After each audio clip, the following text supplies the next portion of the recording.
breaking news. It's a terrorist plot.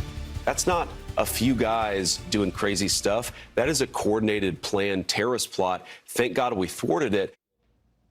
You saw it here first at noon. An Omaha man accused in a plot to attack an event at the White House. Abraham Hermosillo Alvarez faces federal charges of conspiracy to murder and conspiracy to commit an offense against the United States. Omaha's news leader has team coverage. Christopher Salas is in Washington with the latest on the investigation into the plot. First, we go to KETV Newswatch 7 Capitol Bureau Chief John Grunwald. He's live outside the federal courthouse in Lincoln, where that suspect will appear before a judge in a matter of days. John.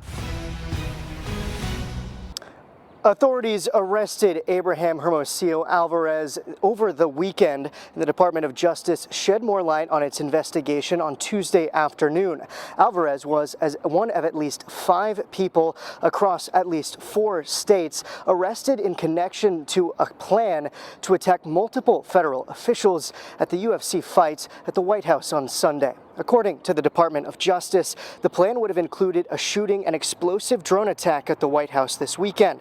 The planned targets are believed to be President Donald Trump, Vice President J.D. Vance, Israeli Prime Minister Benjamin Netanyahu, and Elon Musk. Plotters allegedly coordinated first through TikTok and then through the encrypted messaging app Signal. There, the plans were discussed in greater detail. According to ABC News, 23 people were allegedly in Signal chats discussing the plans. And the DOJ says Alvarez was a key ringleader known as Shepherd, quote, responsible for planning, organizing, and directing the planned attack. Authorities say the group's fallback point was set to be an abandoned church in the town of Western, Nebraska. KETV asked Governor Jim Pillen about the arrest this afternoon. It's not talk that you want to talk about as governor of Nebraska, but I think the hardcore reality is what we have to recognize is that there's hardened criminals everywhere across the United States, and unfortunately here in the state of Nebraska. I could not be more proud of our local FBI, of our local state patrol.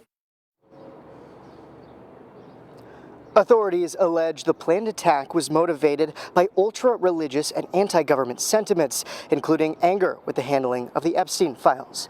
Alvarez is set to be back in court on June 24th at 2 p.m. Reporting live in Lincoln, John Grunwald, KETV News Watch 7.